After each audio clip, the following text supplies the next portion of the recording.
I'm Kendra Cook, your host for the DCTV Daily News program out of Dove Creek, Colorado. The Dolores County Broadcasting Network is the producer of DCTV with support from the Southwest Colorado TV Translator Association. That's the Special District Association responsible for bringing the area free to access TV stations over the air by antenna. This is a community TV station. If there's a news story or event information that you would like to share, call us. The number is 970-677-4119. And if you're a business or organization, we welcome you to find out about sponsorship opportunities for banners or video segments run on the channel. This is the Tuesday program for July 28th, 2020, DCTV Daily News.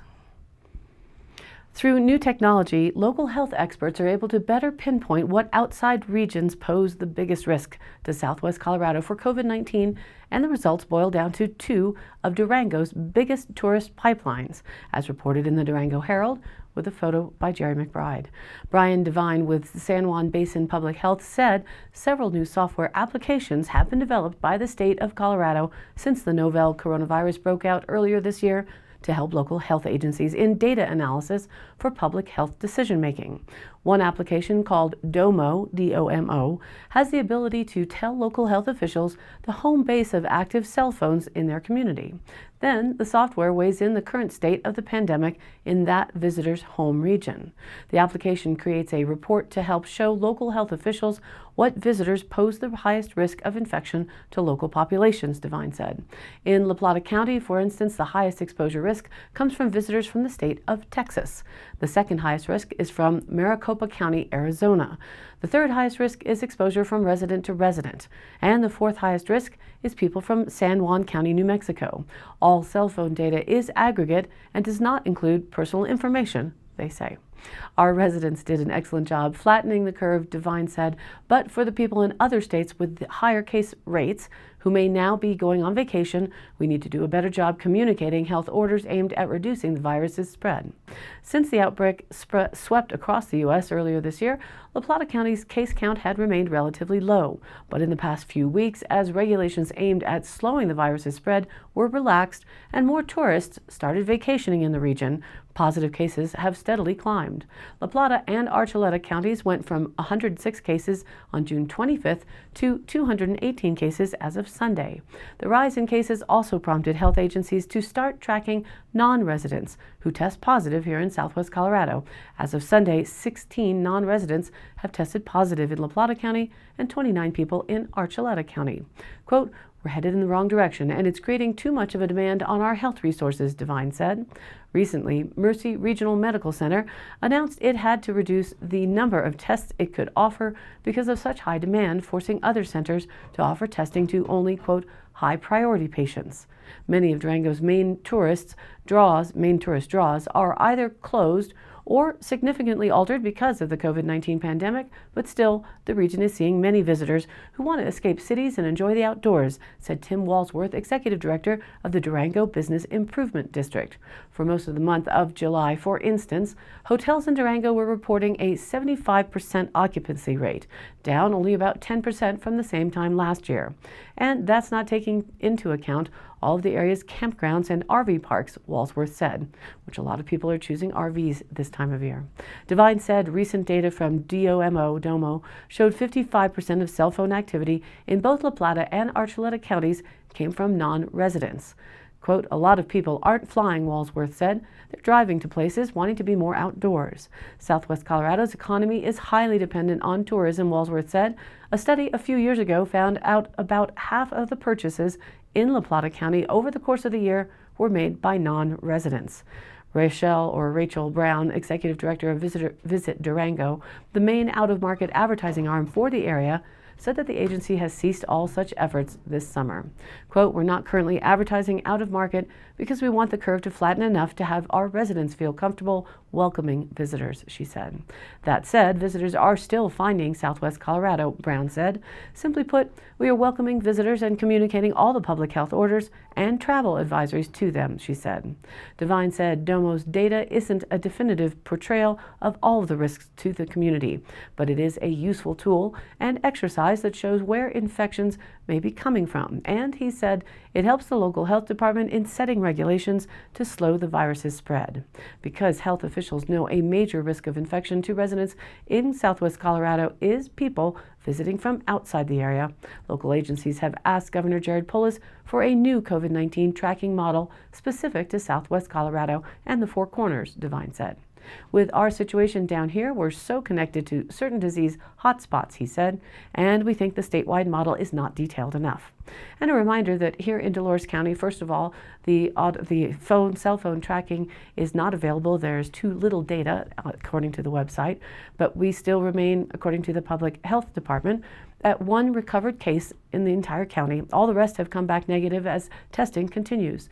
And we do have a lot of traffic coming through town on the highway, but not the extent of visitors per se that the adjacent counties experience. Wash your hands, keep your immune system strong, stay a bit distanced while still making the strong, loving personal connections that are also vital to a healthy human being, and we shall get through this, hopefully, eventually, to the betterment of our community and our society. And now let's take a look at the local weather. Maybe one more day for rains and then back to summer heat. Today, isolated showers changing to isolated showers and thunderstorms between noon and 4 p.m., but just a chance at 20% for right now, with mostly sunny skies and a high near 82 degrees with south winds 5 to 10 miles an hour becoming west-northwest this afternoon. Tonight, mostly clear and a low around 58 degrees. For Wednesday, sunny with a high near 87 degrees. Wednesday night, clear with a low around 57. For Thursday, again sunny and a high near 89, with light northeast winds becoming north 5 to 10 miles an hour in the morning, but winds could gust as high as 25 miles an hour. And so Thursday, you'll definitely want to keep a lookout for any smoke if any smoldering fires from lightning strikes have been whipped into fire from the gusts of wind. Hopefully not. Thursday night, clear with a low around 56 degrees. Then Friday, sunny and a high near 89. Friday night, mostly clear and a low around 58.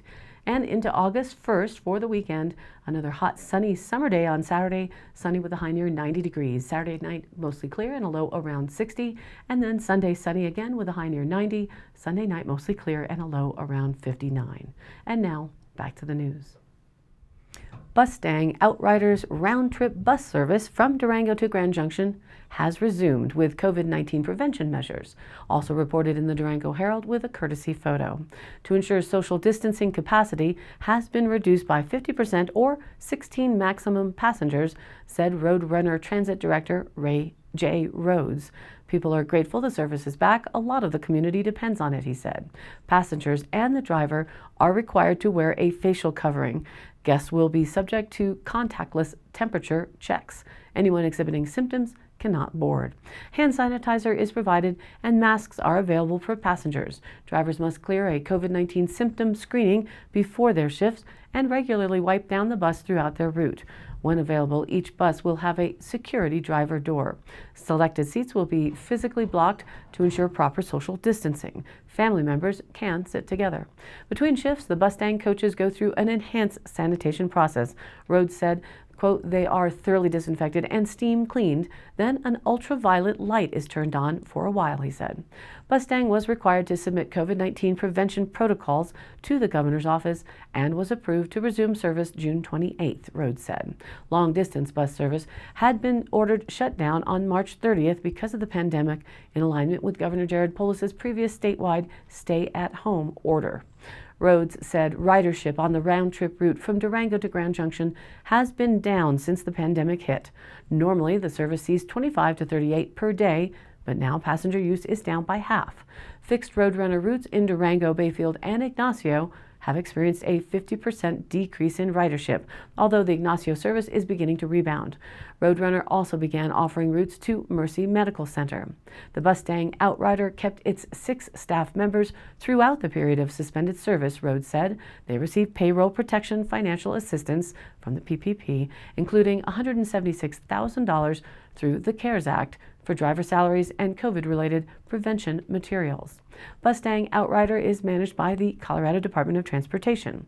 Quote, we have carefully monitored when to safely resume serving our Bustang and Outrider customers and are doing so now with significant precautions in place that follow guidance and best practices from public health officials, said Colorado Department of Transportation Executive Director Shoshana Liu. We ask passengers to purchase tickets in advance to the extent possible so that we can minimize physical interactions with drivers and maximize social distancing, end quote. The Mustang Outrider service from Durango to Grand Junction operates 2 Van Hool CX-35 coaches equipped with 350 horsepower Cummins diesel engines. They were purchased new in 2017 and 2019 and cost an estimated $470,000 each.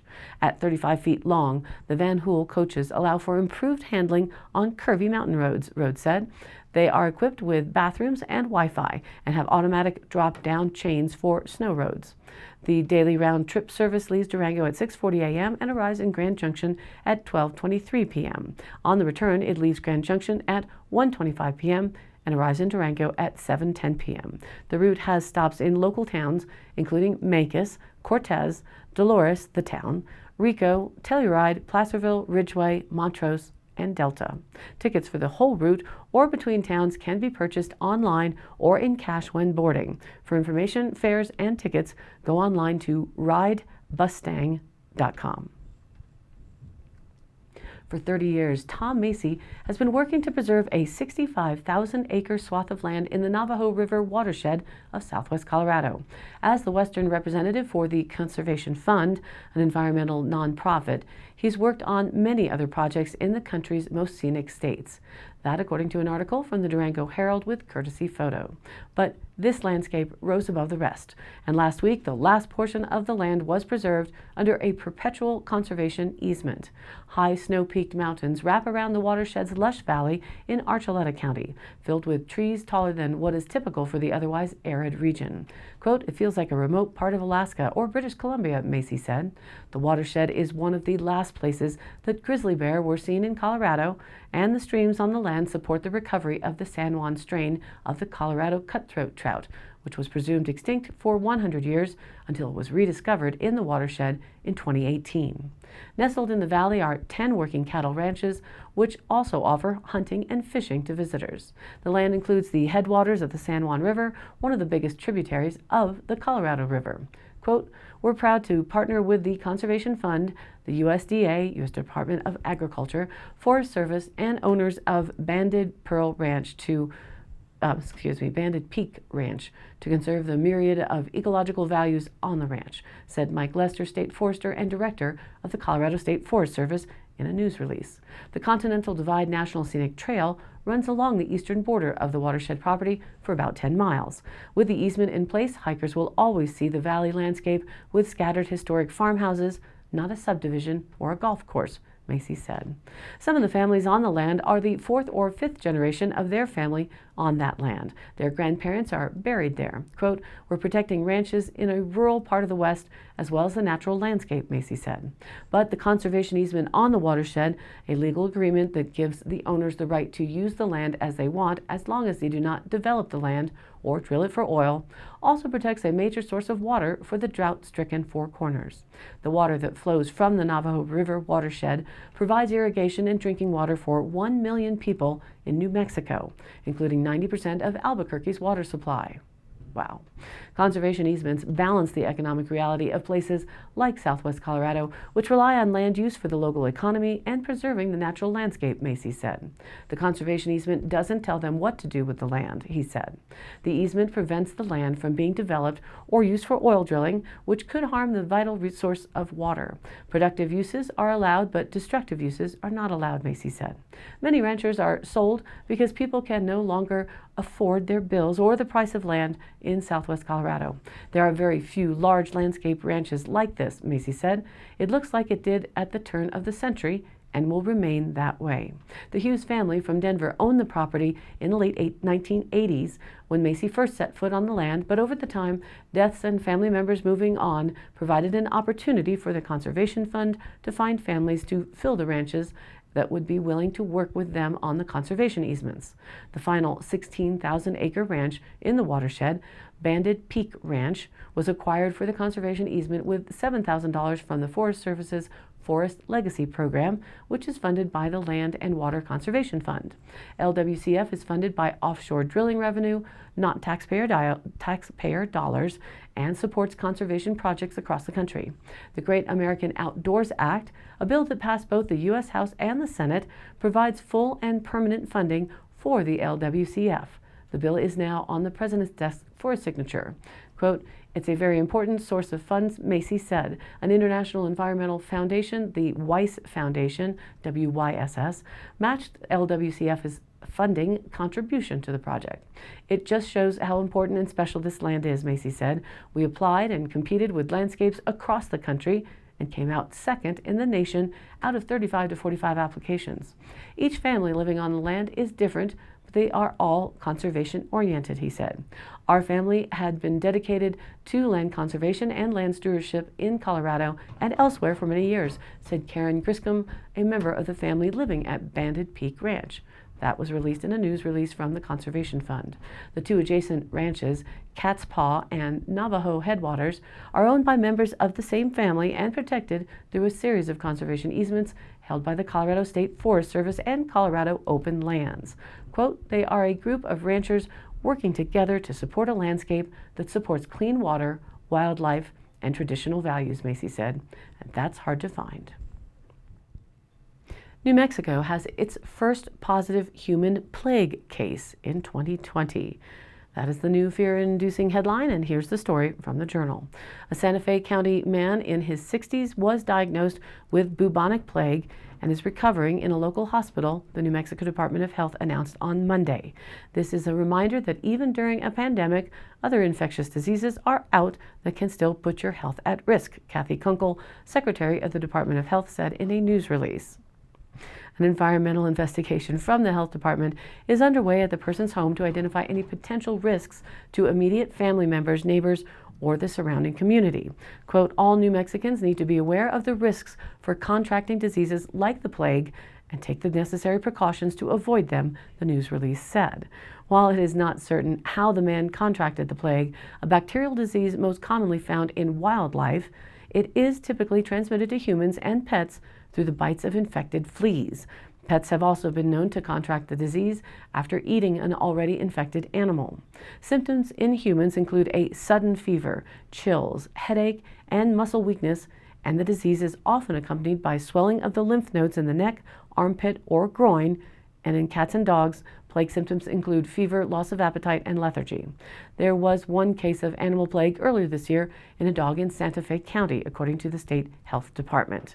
New Mexico's first case of bubonic plague in a person this year comes a week after San Juan Basin Public Health announced a La Plata County resident had tested positive for septicemic plague. Health officials said it was thought the disease was transmitted by fleas from a ground squirrel. Septicemic plague, less common than bubonic plague, cannot be transmitted from person to person. The last case of human plague in La Plata County was reported in 2014, according to the Public Health Agency. To prevent the plague, the New Mexico Department of Health recommends avoiding sick or dead rodents and rabbits, cleaning up near areas near a residence where rodents could live, like brush piles, wood piles, and abandoned vehicles, and putting hay, wood, and compost piles as far away from a home as possible. The department also recommended pet owners talk to a veterinarian about using a flea control product on pets, preventing pets from roaming and hunting, having sick pets examined by a veterinarian, and keeping a pet's food and water away from where wildlife and rodents could get into it. The plague fatality rate with people and pets is lowered with a quick diagnosis and antibiotic treatment, according to state health officials. Anyone suspecting plague can report it to the New Mexico Department of Health at 505-827-0006. And if there wasn't enough going around right now, on a side note, apparently there is supposed to be a mouse in the studio here in the basement at DCTV. It got chased in while escaping the volunteer mouse hunters. So there are a couple of traps. No signs as of yet, but I will keep you posted. One trap has either been moved or removed. We have no confirmation on that yet, so the rodent may already be gone, or it might be time to bring your barn cat to work day. Last thing we need is hantavirus scares right now. Now, that is for sure is something I wear a dust mask when cleaning in the barn or outbuildings and have some diluted Clorox on hand in a spray bottle to clean surfaces. That is not medical advice, just what is common sense practice in this rural area. And for more stories, hopefully of interest or entertainment, check out our Facebook page, which is DCTV Daily News, where you can also watch the program replay online along with the news links and, again, stories of local interest. And you too can share other events or news there and join in on the conversation. This is your local community TV station. If you have something you would like to share, contact us either by email, dcbnnews dctv.news@gmail.com, or you can call the station and leave a message at 970-677-4119. Thanks for tuning in to DCTV Daily News. Programs are broadcast Monday through Friday with replays online on our YouTube channel or DCTV Daily News page on Facebook. And if you like the program, please do like and follow us on Facebook and share it with your friends and family. This has been a production of DCTV for the DCTV Daily News program out of Dove Creek, Colorado, USA. I'm Kendra Cook. Again, thank you for watching. Be safe out there, and if you do see any smoke, please report it. Those lightning strikes were quite crazy last night, and we hope that no fires will be started when it starts to dry out and the winds pick up. Thanks for watching, and we'll see you tomorrow.